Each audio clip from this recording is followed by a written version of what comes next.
Okay. So please sit down, we will just go on. Do you have any questions after this short pause? Maybe you have digested a little bit what I've said. Any questions? No? So please don't hesitate to stop me if you have any question. Okay, so now we are going to apply this stress intensity factor that we just have set for a simple problem, which is the problem of predicting the risk of monotonic fracture, so the concept of fracture toughness. So if we come back to the criterion of Griffiths for the energy release rate, you see that you have the energy release rate that can be calculated from the mechanical energy inside the component and the mechanical work of the applied forces onto the component. So it can be determined using the J integral along a contour gamma, and so the formula has this expression. This expression can be applied directly to the solution that we have obtained in the vicinity of the crack tip. So provided that the contour here is sufficiently small to be in the area of validity of K, then we can determine from the equation of Westergaard that we got before, we can determine here the free energy from the elastic energy. We have the stress, we have the strain, so we can calculate phi. We can calculate the stresses and the displacement, etc. So all of this can be determined as a function of the Westergaard equations.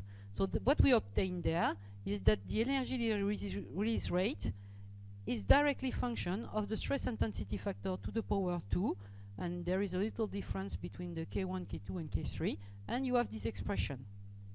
Okay?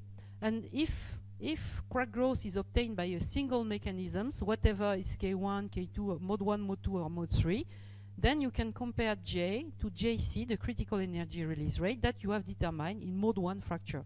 So you can make a test.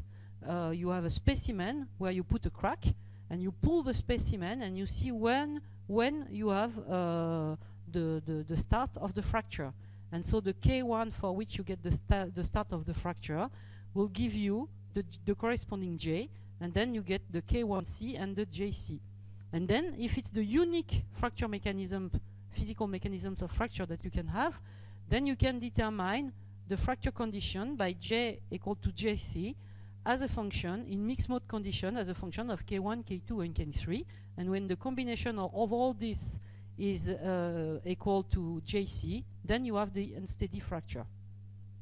So this is something quite interesting, because by measuring the fracture toughness for one mode, then you can determine the fracture condition in mixed mode condition directly considering the expression of the stress intensity factor. Okay, but the thing also is that you may not be in conditions where conditions of shear along the crack faces or tensile conditions will give you the same mechanisms of fracture, because you can have fracture with different mechanisms. And in those conditions, maybe you cannot have something as simple as a criterion based on J equal to JC. So, well, we can make a bridge between linear elastic fracture mechanics and the Griffiths approach, the energy release rate, but provided that we are working with a single mechanisms, and that these mechanisms correspond at what you had in mode 1, but would apply also in mode 2 and mode 3. And in such a case, you can have a mixed mode fracture criterion identified in mode 1 conditions. Do you have any question? No? Okay. So, immediately after this linear elastic fracture mechanics was set up, the question of plasticity and of course of the limitation of linear elastic condition when you have plasticity has arisen. And Ewins, Ewins set up the concept of K, of J, and so on, but he also proposed the Ewins plastic zones. So how can we determine those plastic zones? So we consider that we have a specimen that a component. Here we will just see that in equibiaxial loading conditions. So the T-stress is considered as equal to B0. And we consider that the bulk of the specimen will fully remain elastic, and that plasticity will develop only around the crack tip. And so we have to determine in which condition this plastic zone will be kept inside the K-dominant area. The K-dominant area is the area where the fracture mechanic concepts apply, and it's not, it's let's say 10% of the crack length. And so the plastic zone should be confined into the K-dominant area so that the linear elastic fracture mechanics approach should be valid. So we are just looking to this analysis. So first of all, here I recall the equations that we just set up before. So you have the function of the angular distribution, the stress intensity factor, and the T-stress here in mode 1, plane strain conditions. And you can calculate the deviatoric stress to determine the shear component and the equivalent von Mises stress. Okay, so you have this field, and so you get the field of the equivalent shear stress. Well, what we will consider, that was done by Irwin, to determine the Irwin plastic zone, is to determine the extent of the plastic zone along the crack plane. So, as you may have remembered when I showed it before, the plastic zone size is much higher above and below the crack plane than along. But it doesn't matter, it just worked along the crack plane, and so it gets the solutions for theta equal to 0. So you have here the stress component along theta equal to 0. Sigma xx is equal to sigma yy is k1 divided by the square root of 2 pi r. And here you have the sigma zz component, and this one is equal to 0. So if you put all that together, you can get hydrostatic pressure, and then you can subtract it and get the von Mises stress. So here's the von Mises stress, and it's equal to k1 divided by the square root of 2 pi r multiplied by 1 minus 2 times the Poisson coefficient, 2 nu. Okay? So you have this coefficient. And we will have plasticity if the von Mises stress, if we consider the von Mises yield criteria, is equal to the yield stress of the material. So at least the plastic zone should be should have a size such as that the von Mises stress determined in elastic condition is equal to the yield stress. So we have this function that is decreasing with r, and we just search the value of ry that correspond to sigma, the equivalent von Mises stress equal to sigma ry. And so you see this size will be proportional to k1 to the power 2 divided by the yield stress by the power 2, and here you have this coefficient 1 minus 2 nu to the power 2. Okay, so what we did is just that. We have the equivalent von Mises stress, which decreases with the crack length, and we just say, okay, when it's equal to the yield stress, that's the defined Ry. But this is not really the plastic zone, because of course this is an elastic solution, and if the yield stress is bonded and cannot go above the yield stress of the material, if the von Mises stress cannot go above the yield stress of the material, it means that we cannot have stresses exceeding this yield stress within the plastic zone. And so because of the things has to be balanced, the stresses are redistributed, and the plastic zone is larger than this distance Ry. So what is done, there is a second hypothesis, is that inside the plastic zone, so where the elastic solution exceeds the yield stress, the von Mises stress calculated with the elastic solution exceeds the yield stress, the solution normally is not valid. But the assumption that is done is that in elastic plastic conditions, of course, the elastic solution is not applicable, but it will yield the suitable ratio between the different stress components. This is what we call the Neubauer's hypothesis.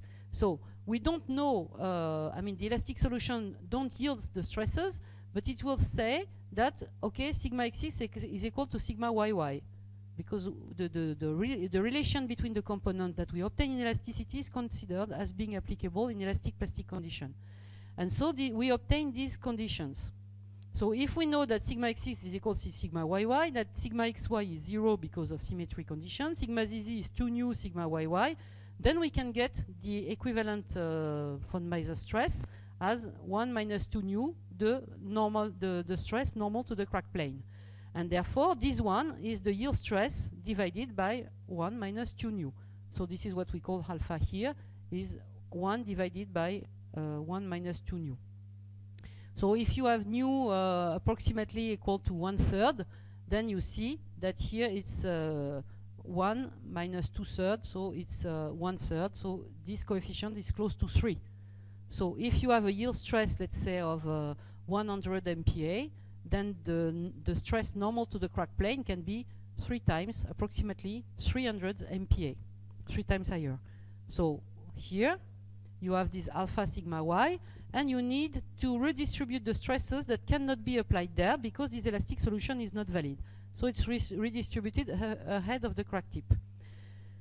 The second point is that, okay, a last assumption is saying, okay, if the crack has a plastic zone, then this plastic zone can act just like a degree of freedom. And so it allows a displacement of the material, movement in the material that is just like having a crack a little bit longer than the actual crack. And so having a plastic zone, this is an assumption, of course, having this plastic zone is just like having increased the size of the crack by this length. So it's just like increasing the crack length a little bit. Okay, so you can displace the elastic solution. And so the assumption to calculate the Irwin's plastic zone, you see there is a lot of assumptions. First, we consider that it's ideally plastic, so we have a unique yield stress, that it obeys the von Mises criterion. Then we assume that having a plastic zone is just like having a crack a little bit longer. This is a Sungone assumption, which is not really realistic. And that also the Neubauer's rule approach the Neubauer's rule applies, which means that the relation between the coefficients, the stress tensor, the component of the stress tensor, are the same in the plastic zone at what we predict with the elastic solution. So with all these assumptions, then you can just figure out that the solution is a constant stress within the plastic zone, and then the elastic solution applies, but the reference point, the crack tip, is displaced by this length. So if we do so, we can determine. I'm sorry, I didn't. I need to show that. We can just solve this problem and say, okay, but the forces that are going through the ligament should be the same. So I should have the same forces here, the same integral of sigma yy below this elastic solution or below this modified solution here that I have with all these assumptions. So to do so, we have this simple equation. We integrated this between 0 and infinity, and then we keep a constant stress inside the plastic zone, and then we have here the elastic solution from this point to this point, considering a displacement of the crack front. And putting all this together allow to determine the size of the plastic zone that will ensure that this equation is valid. And if we do so, we get in fact that the size of the plastic zone is twice the dimension Ry that we determined previously. So if we put that all together, the plastic zone size is directly proportional to the stress intensity factor to the power 2 and to the yield divided by the yield stress to the power 2.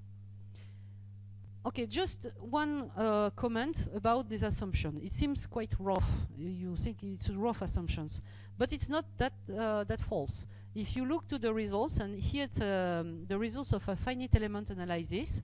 So it's a finite element analysis in elastic plastic conditions with a fine mesh.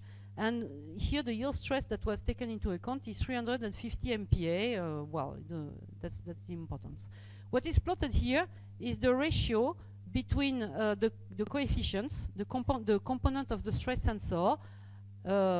Here it's at a distance of 100 micrometers from the crack tip, and here 200 micrometers.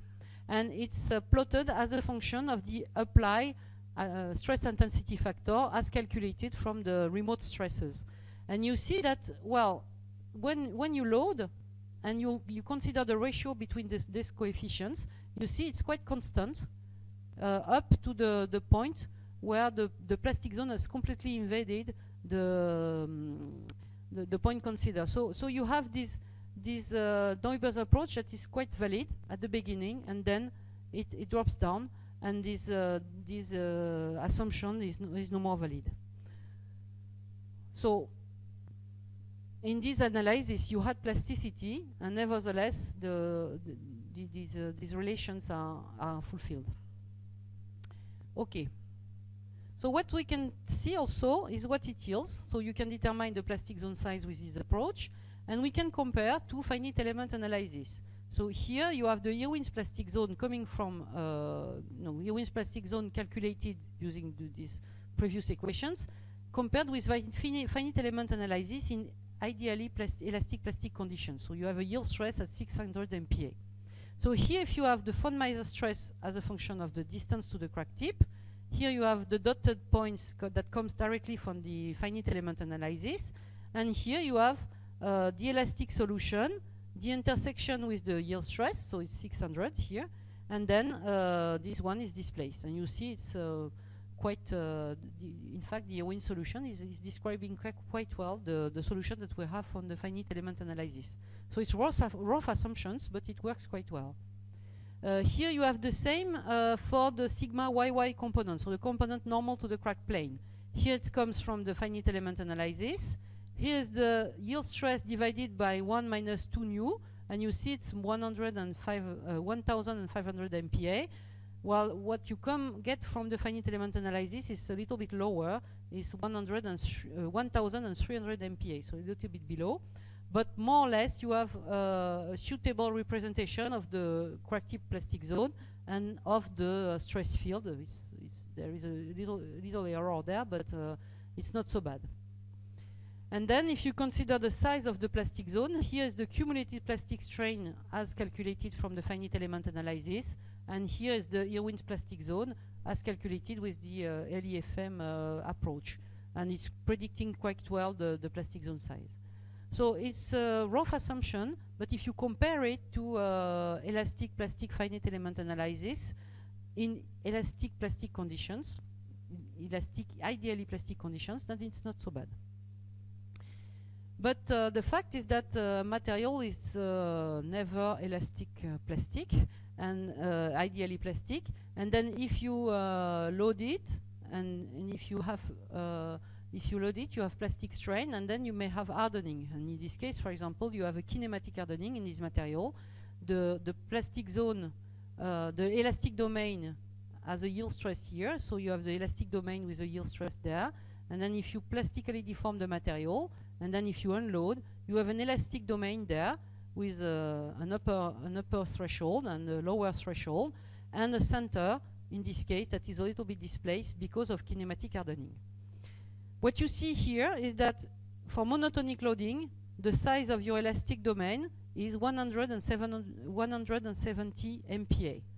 But then if you unload from this point, then the size of your elastic domain is approximately 420 MPa. So it's twice what you had here. So it's larger, okay? So the elastic domain in monotonic loading is 1/2 of what you have in cyclic loading conditions. So if you come to this analysis, you can say, okay, if I open the crack, then I will reach the plastic zone once during loading, and I can make the approximation that the monotonic plastic zone size is calculated, as I explained before, from the maximum stress intensity factor that is reached and the yield stress. But now, if I consider the cyclic loading condition, if I unload from the maximum load and if I unload it completely, then I will reach I will go through the elastic domain there, which size is twice the yield stress of the material. And so we can have reverse plasticity at this point. And it's the same if we reload here, we have to go through this entire elastic domain from this point to this point. And I'm not discussing closure at the moment. We can consider that we can plastically deform at negative loading conditions. So if we see here the cyclic plastic zone size, we can apply exactly the same approach, but the size of the elastic domain is twice that we have in monotonic loading conditions. So if you put it to the power 2, instead of having sigma y, you have 4 sigma y. And instead of using the maximum stress intensity factor, you have the stress intensity factor amplitude, considering that the crack needs to be open. So it's the amplitude with the crack open.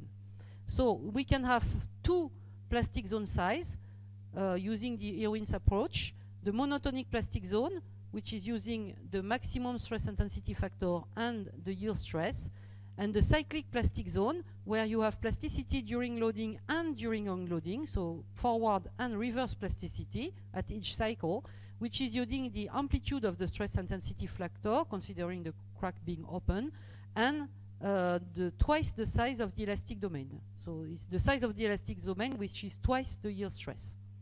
So this one, of course, is smaller than this one. And if you have a stress ratio of 0, so delta K would be equal to K max, then you see this one is 1/4 of this one. So the cyclic plastic zone is 1/4 of the monotonic plastic zone if the stress ratio is equal to 0. Okay, just a point considering plasticity. Now we are just looking to the T-stress, because I insist before on the T-stresses. So just see what is the role of the T-stresses. So we have again our stress field for equibiaxial loading condition, and here the correction due to the T-stress if we don't have equibiaxial conditions. So you have this little correction. What can be done? So I'm skipping all the details of the calculation, but we can do exactly the same analysis, get this stress field with this additional term, calculate the deviatoric stress by removing the hydrostatic pressure, calculate the trace of this deviatoric stress to the power 2, and get the von Mises stress. So you can get the von Mises stress field and determine the point where the von Mises stress field is equal to the yield stress along the crack plane. So we are just doing this. So we are just considering this criteria. So we determine the point where the von Mises stress is equal to the yield stress along the crack plane. So if we do so, we get a complex formula. The formula is not very beautiful, but if we divide the size of the plastic zone considering a T-stress by the size of the plastic zone for a T-stress equal to 0, then we obtain this ratio, and you see that this ratio is function of the T-stress divided by the yield stress of the material. So you have this proportionality ratio between the two. So you can consider that the plastic zone size is modified by the presence of the T-stress by this factor. Okay, so if you got the plastic zone size, you can make a correction of its size to consider the presence of the T-stress using this proportionality ratio.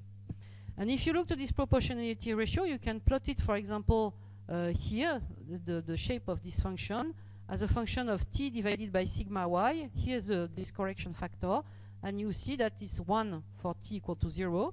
Then it goes below 1 for high value of T, and significantly above 1 for small values of the T-stress, negative values of the T-stress. So if you remember, if you have a through thickness crack to which is applied biaxial loading conditions, then the T-stress is the difference between sigma xx and sigma yy. And the K1 is sigma yy multiplied by the square root of pi a.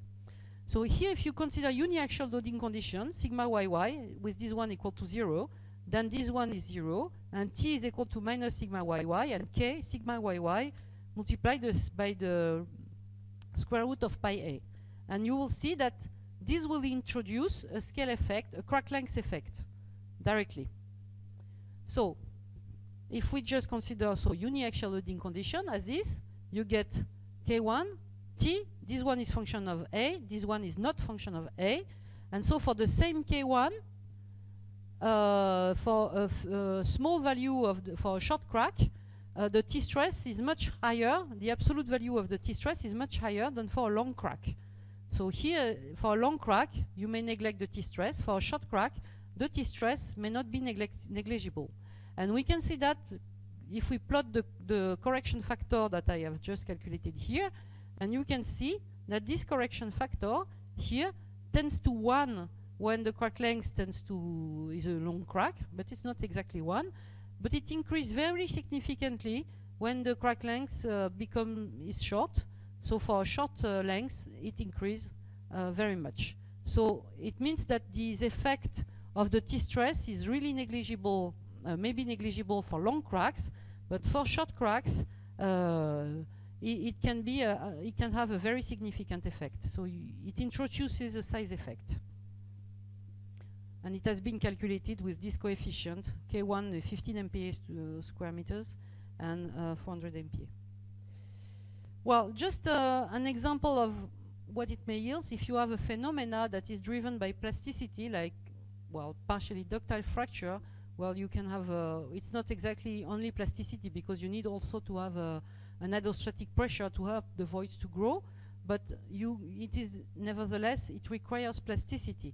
So if you consider ductile fracture, you can see that you have a scale effect, and you can see here that you have the CTOR, which is a criterion at the onset of the unstable fracture.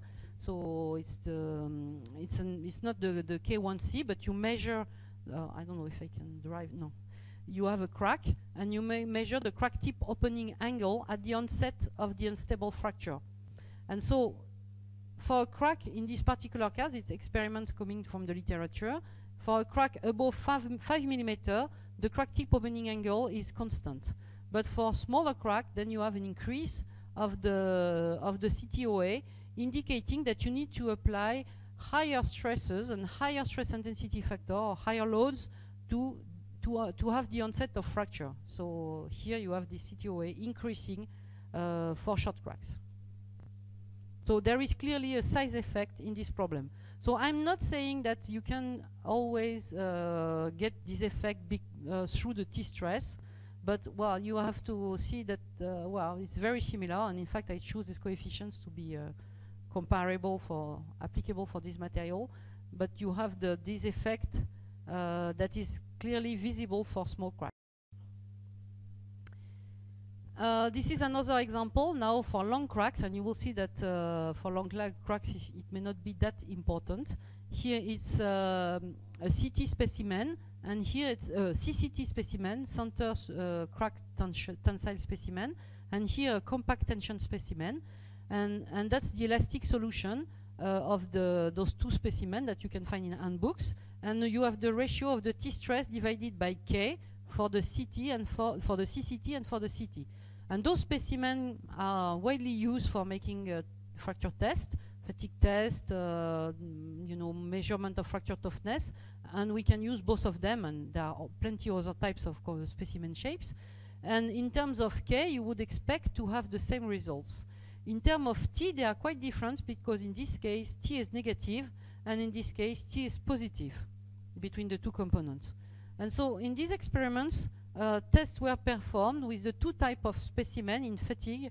So it's the fatigue crack growth rate. Here you have the fatigue crack growth rate as a function of the stress intensity factor for the two types of specimen. Here for a stress ratio of 0, and here for a stress ratio of 0.4.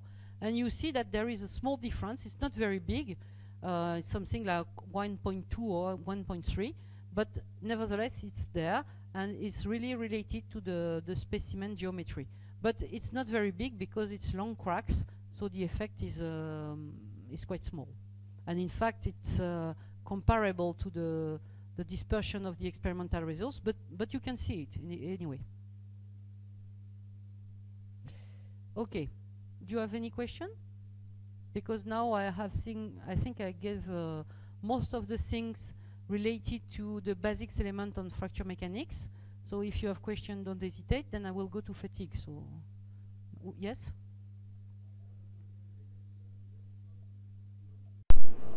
That is critical energy release there. So one approach is to calculate the K1C out of I am working with epoxy thermostats. So they come in the category of LEFM, and we apply these. So suppose I come back to the suitable slide. Just have a look. This one? Yeah. So for calculating the G1C, one method is to just calculate the K1C out of this load displacement curve and use this formula. Yes. 1 minus mu square upon. And another method is to when I see the load displacement curve, so I can calculate the area under curve. Exactly. So out of these two methods, which is more proper method according to? Yeah, I mean the analysis in terms of J is applicable. You have the mechanical energy released by the fracture. And it doesn't imply that you are in elastic condition. You can apply it in any condition. Okay? So you can determine the J and the J1C in your specimen without considering this analysis, linear elastic analysis. You don't need to have the plastic zone being confined and so on. So when you are in conditions where plasticity is invading all your specimen, then of course you cannot use this approach. You need to work with using your boundary, okay, the boundary of your specimen. And then you can determine, of course, as I said, you can apply this with any contour because it should be independent, well, not in all cases, but it can be considered as independent of the contour. And then you can determine, in particular, considering the contour of the specimen. So then considering only the loads and the displacement, so the loads displacement curve. But in this case, you can, if you make sure that your plastic zone is confined, then you can calculate it using the stress intensity factor calculated onto the specimen. Okay, so I wouldn't, but it will require that you have a specimen where you make sure that you keep the plastic zone confined in the K-dominant area. Sometimes what happened with the double system, you are not very sure that your crack which you are making after making a slot in the CT specimen is giving you a proper crack. So sometimes it is not K1C, instead of K1C it is KC, giving you the higher values of K. Yeah.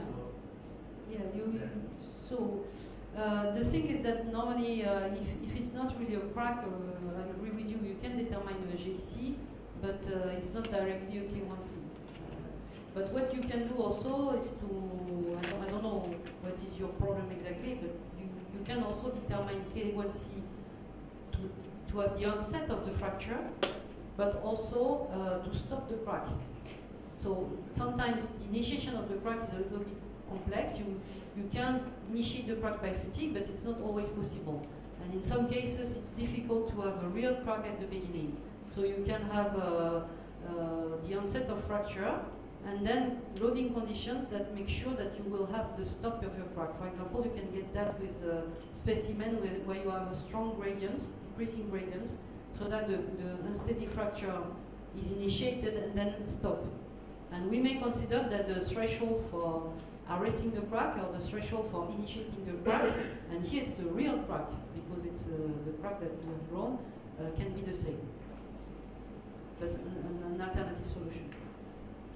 But if it's clear that if you have the onset of fracture for something that is not really a crack, you may determine a JC, but you cannot get the K1C from that, because in K it has to be a real crack.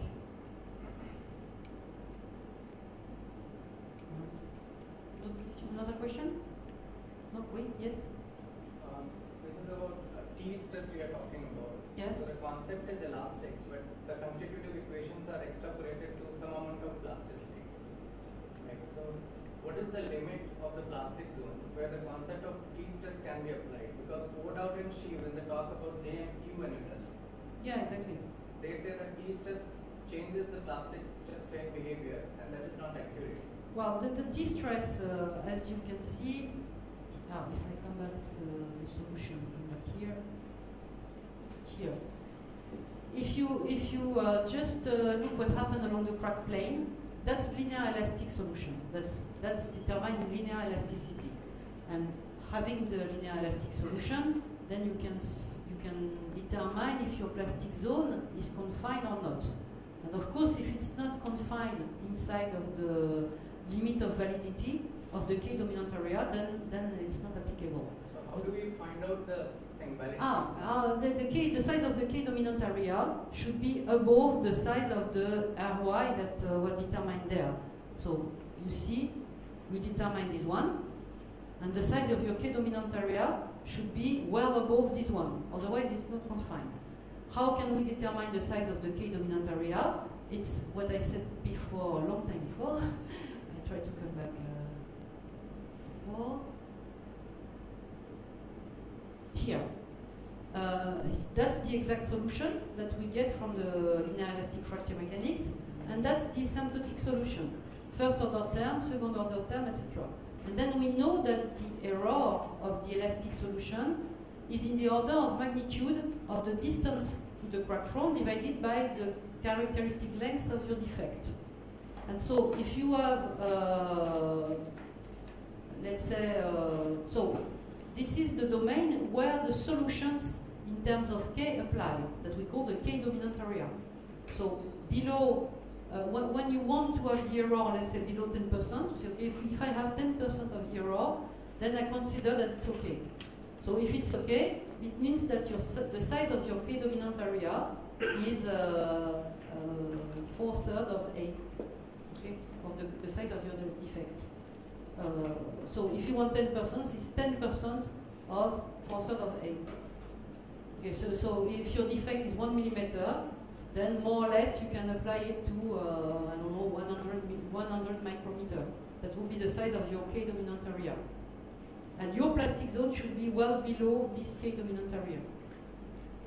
So when my plastic zone is very small, I can apply the concept of T-stress. Yes. When it is not small, I can apply. Yeah, and the question of being small is compared to that. Yes. See, if this error is 10, if you accept 10% of error in your K dominant area, which is usually what we do, it means that R should be more or less 10% of A. So if your plastic zone is small compared to this 10% of A, then you can apply all the concepts of fracture mechanics. And to determine the size of the plastic zone, you need to go through this analysis of Irwin, which allows to calculating quite roughly. It's rough, but it gives you a good estimation for working. So just to know if it's confined or not is well sufficient. So you can use that, this one. Sorry, this one. You can use this approximation. And if you have the T-stress, then you can correct it by this multiplying factor. So your K dominant area is related to the domain where the elastic solution, including the T-stress, is correctly defined. And so it's a few percent, 10% of the crack length. And then you need to have your plastic zone, in some cases corrected by the presence of the T-stress, well confined inside this K dominant area.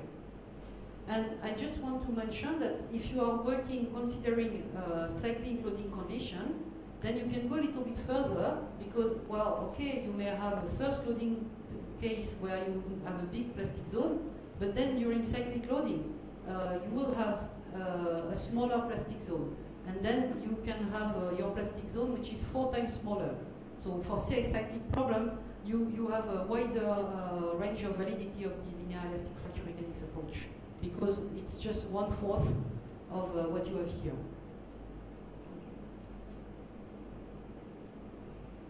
So, any other questions? No? Okay, so I'm just now giving some basic elements now on crack growth modeling, and in particular in fatigue. And first we need to get some measurements. So what can we do to characterize the behavior in fracture of the cracks, the behavior of the crack? And once we have characterized it, we can model it to apply it for predicting crack growth in complex component or for complex crack geometry. So we have typical specimen where you put a crack on purpose because having a crack is a rare event. So if you just take a piece of material without a crack, the probability of having a defect is very, very low because having a defect is a very rare event.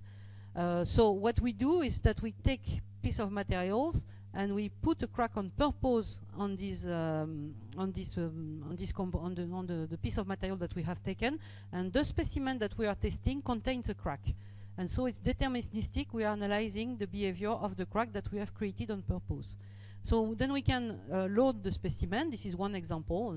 It's a CT specimen. We load the specimen, and we can measure the displacement by different systems, for example, using crack opening displacement, a strain gauge. We can measure the crack length using potential drop measurements, direct optical measurements, digital image correlation on the surface, and we can also observe the fracture surface after fracture. So we can measure it onto the surface of the specimen.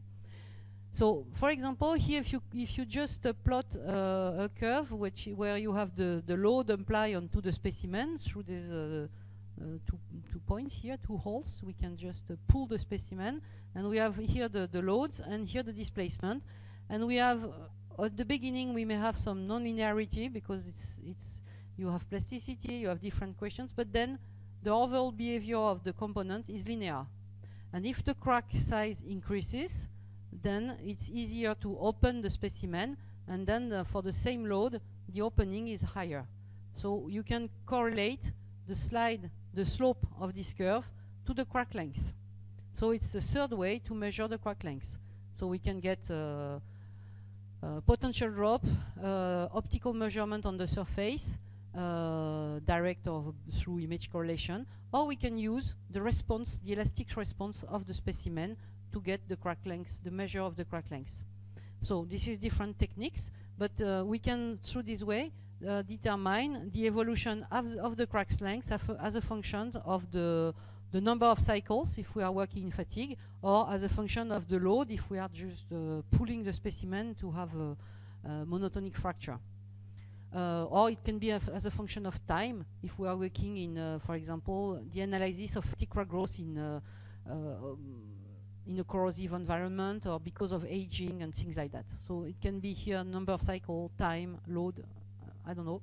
And here you have the measurement of the crack growth. And you can determine here the crack growth rate. So if it's fatigue, it's a cyclic crack growth rate, but it can be also a real crack growth rate if it's time. Okay.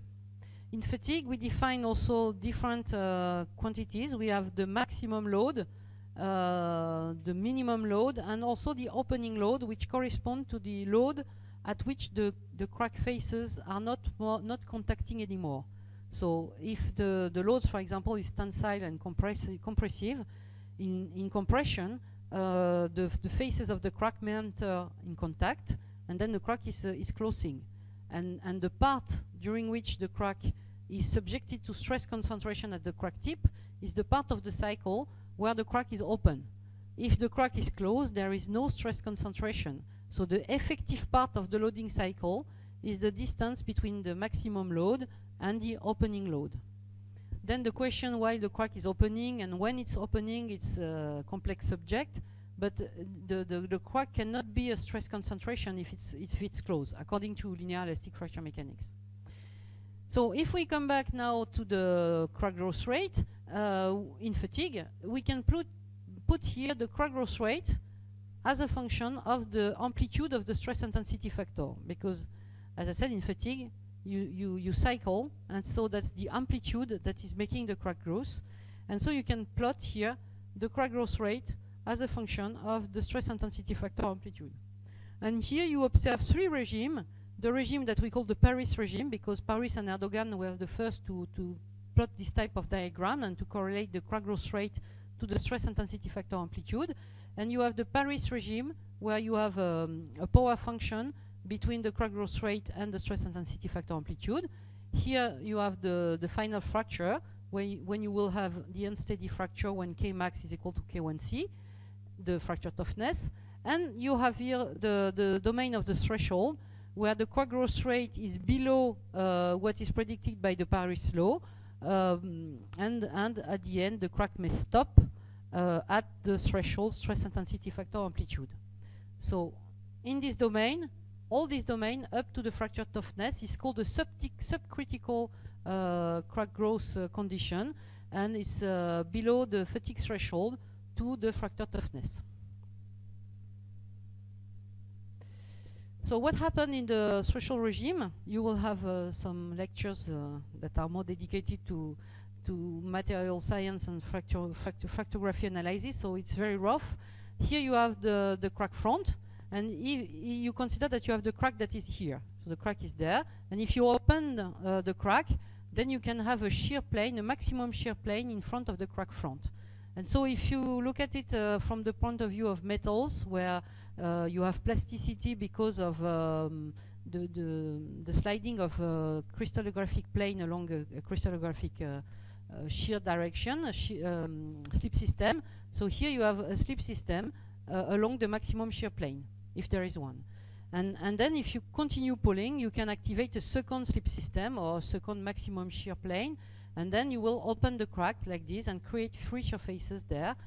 If you close back, then the specimen, the surfaces that were exposed to the environment will not stick together. So you cannot re-weld your two surfaces. So once it had been exposed to the air, so once you have created new free surfaces, then they will stay here. So you open, because of plasticity, you have this plastic deformation of the component, and it creates new free surfaces, and those new free surfaces will be there, and the crack can grow. So if you observe the surfaces, here it's an example here, it's the surface of the specimen, and you have a small crack there, and you can see, maybe I don't know if you see it very well, but that's the grains, and in the grains you have slip bands there everywhere, and the crack here is following the slip bands, and so it's just following those planes here. So you can have this crack growing through the slip bands. Here it's the same, but it's a longer crack, it's a long crack, and here you have the crack here that is quite long, it's the surface of the specimen, and here you have this crack, and there you can see, I don't know if you see it well, but you have here many slip bands, and the crack is growing there at the intersection between the slip bands, like in that direction and in that direction. So you have two growth mechanisms, and you can see this crack growth. This is now another view. It's on the fracture surface, and you can see here it's in titanium. Here it's a chrome cobalt alloy. It's a very special alloy, and here you have these facets, because if the crack grows along slip planes like that, then of course the fracture surface is quite flat, and you have this what we call pseudo-cleavage facets, and the crack is growing along these facets. And in this case, it's very beautiful, because this material is very special. It has a cubic system of crystallographic slip planes, and so the slip planes are along the facets of the cubic system, and so you see it's very, very crystallographic, and you have orthogonal faces along the fracture surface. Well, this is very unusual. This material was used for electrical application, but I mean, his life is limited by fatigue. Okay. Then this is other materials like Inconel. I got that from Besnik, and no, from but it doesn't matter. And this material, this is what we usually have. It's more realistic. You have a fracture surface where you don't see very well what's happened. It's more or less flat, and the surface is a little bit complex. You have some facets. It's a little bit crystallographic, but not as beautiful as what you can see here. Well, now if we go a little bit further in the Paris regime, that's the threshold regime, and we have low stress intensity factor amplitudes and low capability of slip, and therefore the slip is concentrated along a few slip planes, maximum shear planes, and the most the crystallographic plane that are the most that sustain the highest shear stress. But then if you go a little bit further in what we call the Paris regime, then the capabilities of slip are much higher, because we have higher stresses. And so in this case you have the, let's say, more classical fracture surfaces for fatigue, and you can see here that you have different material. It's a stainless steel, titanium, a copper alloy, an Inconel, a nickel alloy, and in all of this material you can see there's this striations on the surface. This case is the most beautiful, but here also you can see it, and these striations correspond to successive position of the crack front, and the mechanism that is usually referred to as being the growth mechanism. Again, it's simplified, it's very simple, and in reality it's a little bit more complex than that, but it's the following. Then you have the crack there, and you will load. First you can load it more or less elastically, and then you can have some plastic strain in the material. And because you have plastic strain, then you create new free surfaces there. And then if you go on applying the strain, then you have this plastic zone, and here this plastic blunting, and this new free surface at the crack tip. And if you unload, you will reverse plasticity. The first you have elastic unloading and then reverse plasticity, and then you can have complete unloading and a crack extent that will correspond to the new free surfaces that you have created. In addition, something that is very important is that because the specimen is elastic at infinity, if you unload the specimen, then the stresses at infinity goes to 0. And if the stress at infinity goes to 0, then because it's elastic, the strain also goes to 0. And therefore, the crack tip region is pushed at 0 strain. So it's more or less into strain control condition with negative stresses applied, because you want to push it back to 0 strain while it has been subjected to plasticity, so you had a plastic strain. So you open it, you get plasticity, it produces new surfaces, and you unload it and you have residual stresses in compression at crack tip. Okay, so because of that, you can grow the crack as a function of the crack opening that was applied at crack tip, the crack tip opening displacement. And so that's the famous relation, what we call the CTOD. If you see the delta rho here is the crack opening displacement, crack tip opening displacement due to plasticity, then the crack growth rate is shown to be directly proportional to the CTOD. So as a consequence, we can say that very roughly, to model crack growth in fatigue, we can say that provided that the plastic zone is well confined inside the K dominance area, otherwise using K1, K2, K3 and T stresses is a nonsense. So if we can apply it, so it means that the plastic zone has a limited size compared to the K dominance area, then if we can use it, then it surrounds the plastic zone, and then it controls the behavior of the plastic zone. And the plastic zone is controlled by those quantities, and the plastic zone is controlling crack growth if the mechanism of crack growth is due to plasticity, which is the case in pure fatigue. You see, in the threshold regime, you have plasticity localized along planes, but nevertheless, it's because of plasticity that you are growing the crack, and in the Paris regime, it's the same. Of course, this mechanism can be combined with other mechanisms, and you can have a combination of growth mechanisms. But they are all, you know, this one can control this one, which can control this one, so you don't need to have a feedback control from this one to this one, except from recalculating the crack length, which will modify the expression of K, of the stress intensity factor. Okay, so I will just give some insight onto the history effect in fatigue, just so that you can see what can be observed because of the residual stresses left by previous cycles and left by loadings. So I just give you some observations of the history effects in mode 1 and in mixed mode conditions. So this is a direct consequence of what was shown here. Okay, if you just you load, you have a plastic strain. First, you can unload elastically, and then because you need to come back to 0 strain, you will have residual stresses. It's a residual stress field, so it has many components, 6 components. So you have residual stresses parallel to the crack plane and normal to the crack plane. It's a complex residual field. Okay, so what happened? Here, it's a test, and in this test, you have the crack length as a function of the number of cycles. And 3 cases are compared. The green one corresponds to constant amplitude fatigue. So you have this evolution that is very regular. Here the crack length is increasing with the number of cycles because the stress intensity factor increases as the square root of pi a, and we keep a constant load onto the specimen. And so there is an increasing stress intensity factor and therefore an increasing crack growth rate. So here you have this. Then you can apply an overload. And if you have an overload, then it can create some compressive residual stresses, and these residual stresses will be superimposed to the applied stresses, and therefore it will reduce the part of the cycle that is effective for growing the crack, and then you have a small retardation.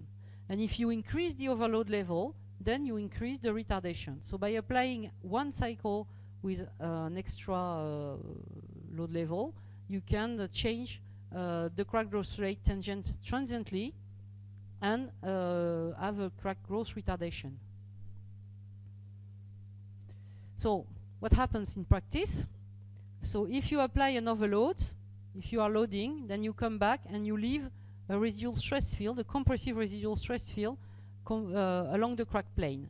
And now if you grow the crack inside this compressive residual stress field, it's quite simplified because it's not uniaxial field. Normally it's multi-axial. But let's say that you grow the crack through this compressive residual stress field, then those forces are acting onto the crack faces, and they will create here a stress intensity factor with a sign opposed to the applied one. And then the K opening, the stress intensity factor that you need to apply to overcome the effect of these residual stresses, is increasing while you are entering the residual stress field, and reaches a maximum when the tip of the crack has gone out of the residual stress field. And then, if the crack is growing, this one is reducing as the inverse of the square root of the distance between the tip and this field, let's say. Okay, so it's decreasing like that with a function that is 1 divided by the square root of the distance. So you will increase it and then decrease, and that's the stress intensity factor that you need to apply to overcome the effect of those residual stresses.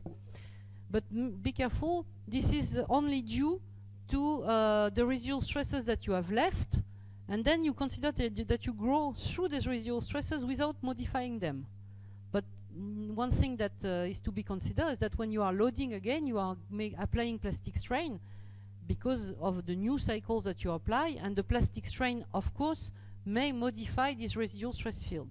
So this is only the effect of the stress field when the crack grows through the stress field without any modification of the stress field due to further plasticity, which is a big assumption.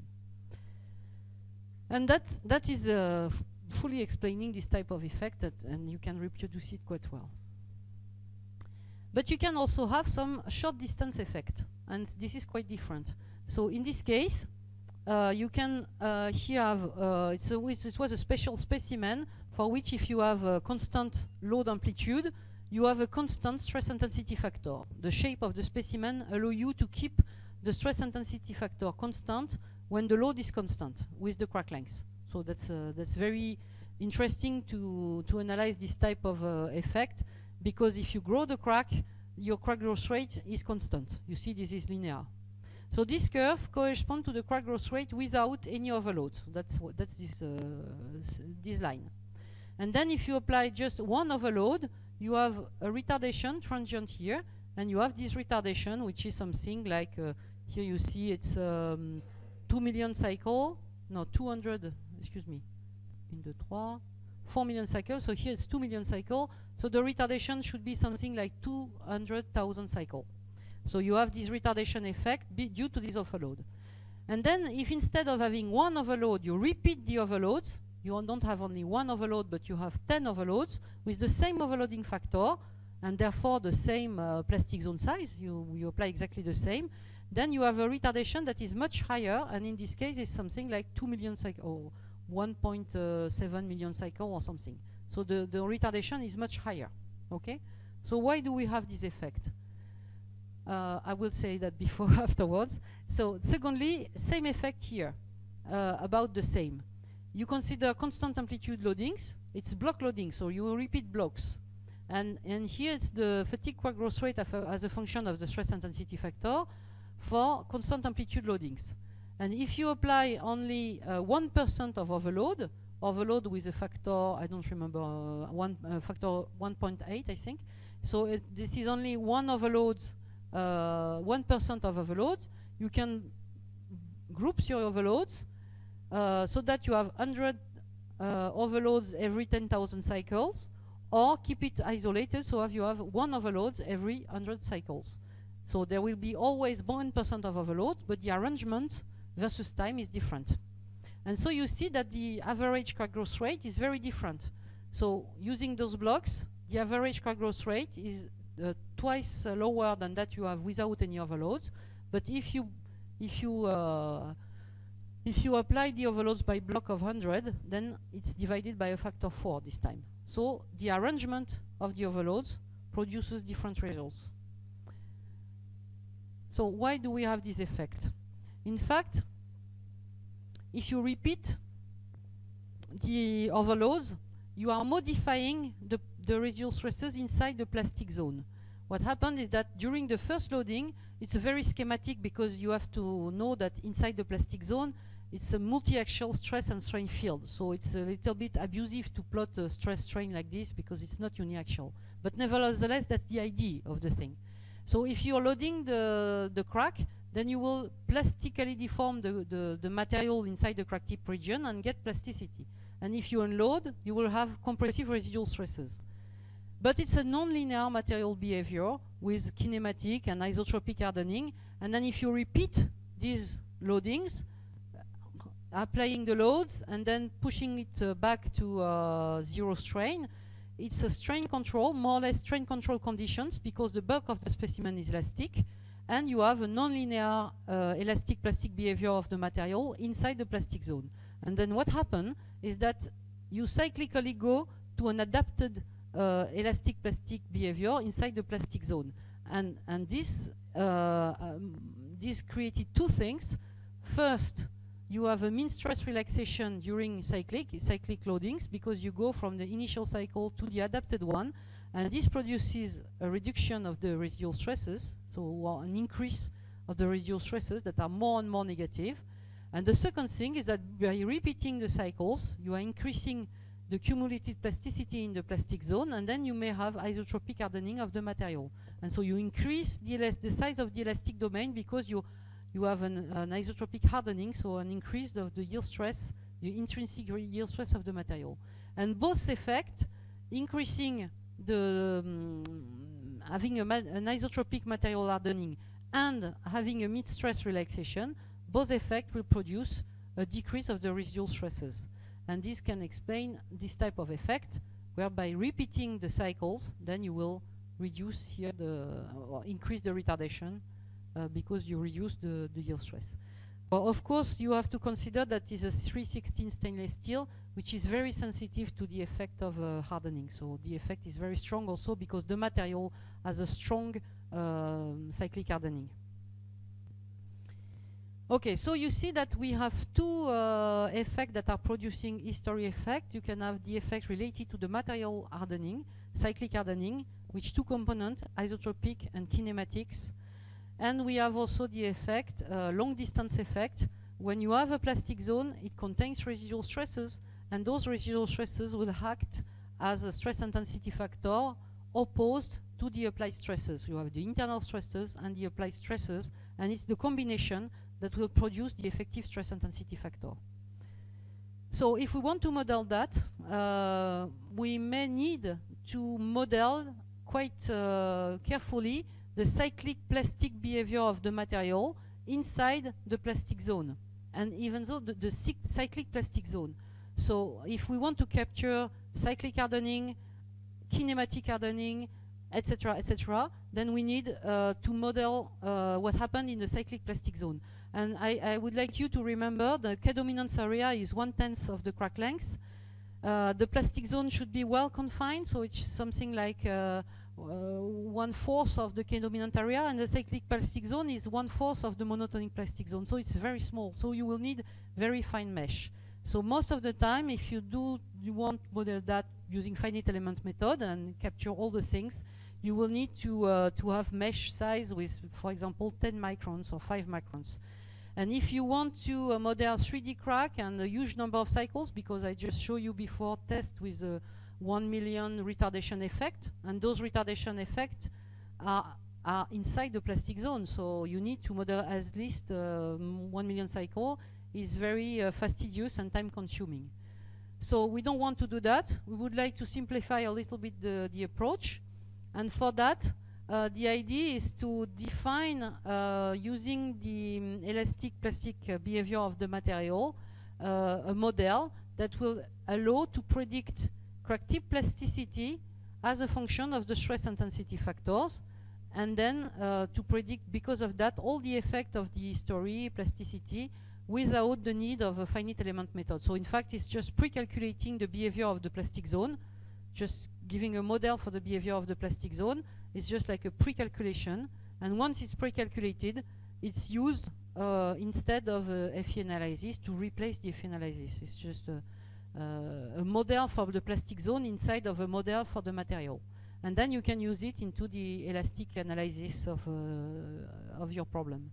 So the idea is as follows, but I will stop soon, so I'm not showing everything. The idea is to get the material behavior, elastic plastic behavior. You have the stresses versus strain. You can get the stress strain curve, and you can identify a model for the material. So it's a constitutive model of the material. And then you put this model into a model of the crack. And it's just like the Griffiths model. It's a 2D crack in an infinite plate.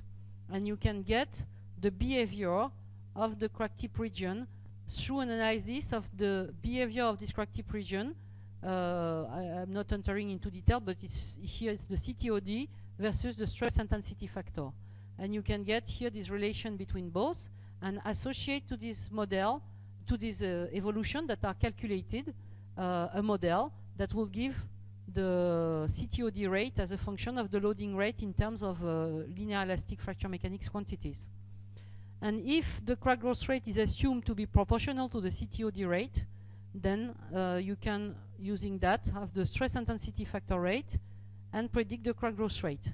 And then you can calculate versus time the crack growth rate, including history effect, because history effect, due to this complex behavior of the material, will be included like that, inside that. So that's the idea. So I'm just showing that this is an example. Here you have the crack length versus the number of cycles, and here you have the experimental points, and here the prediction of the model.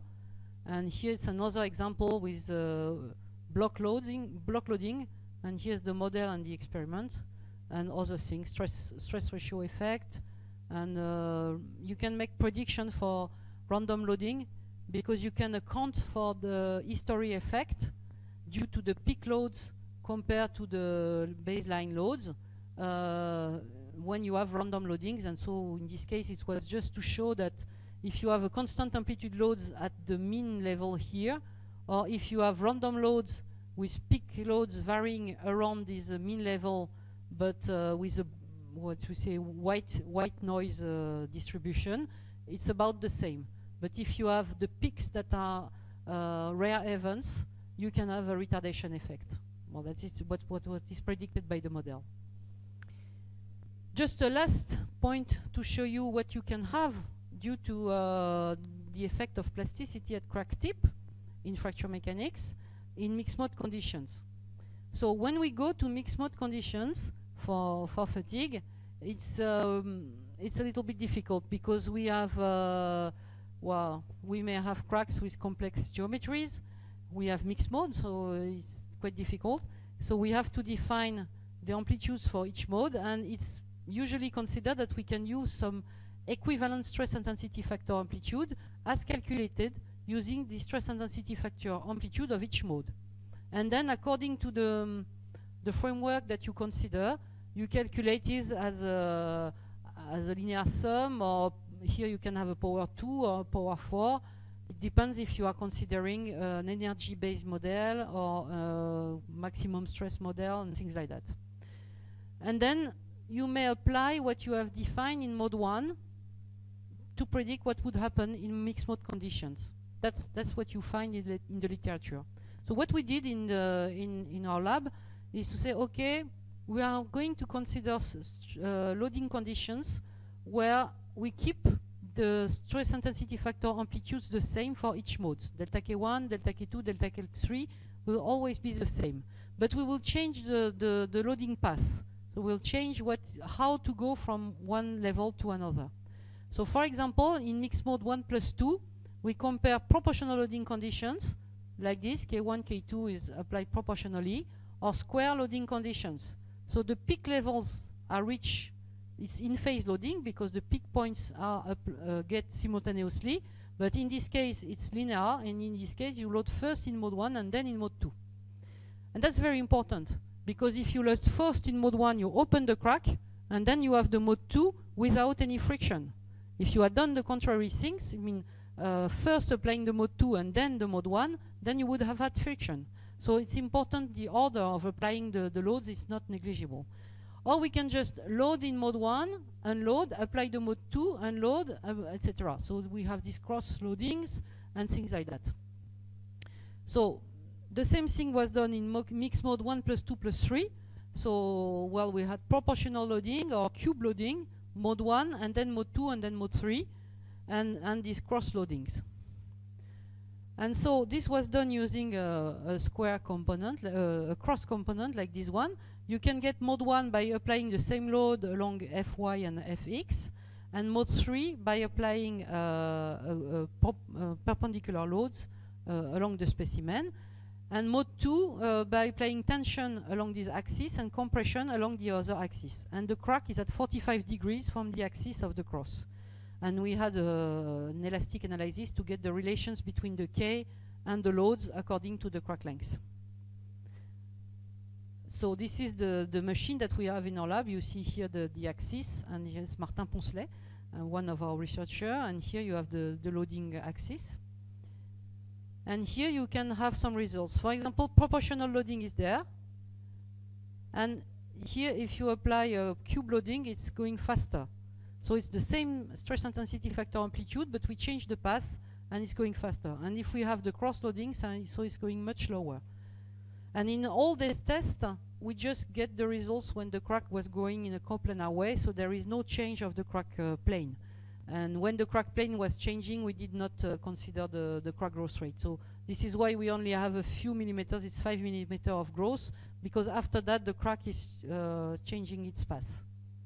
And then we can see also the path, the crack path, and we can see, for example, if it's proportional, then we have a growth with a twist angle, and the crack is after a few millimeters. So after 5 millimeters or so, then the crack is twisting with an angle 60 degrees if we have the proportional loading conditions.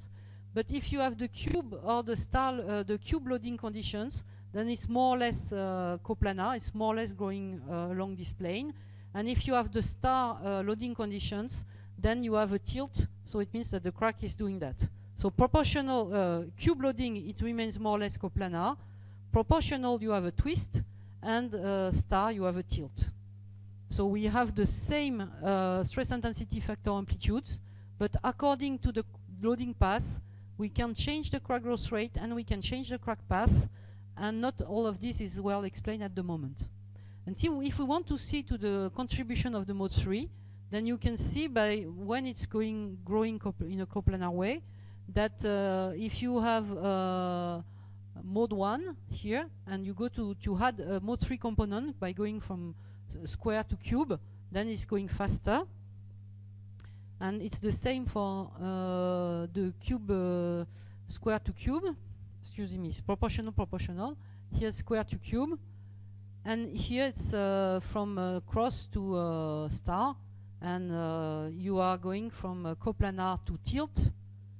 Here it's coplanar and it remains coplanar. And here it's tilt to twist. So if you have a proportional, you have a tilt in mode 1 plus 2 and a twist in mode 1 plus 2 plus 3. So I'm not showing the rest because it's going to be too long. But what I just wanted you to see is that we are modeling, we try to model that. And at the moment we are able to explain, in fact, by modeling why this one is faster than this one and this one, and we can predict the right order of magnitude of the crack growth rate through the analysis of plasticity in the crack tip region. But at the moment we don't know how to predict the crack path, because the prediction of the crack path is still a little bit ununderstood. Okay, so thank you for your attention, and if you have any question, because it's finished now, so don't hesitate.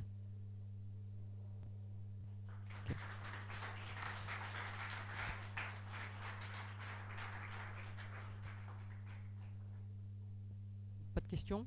Non?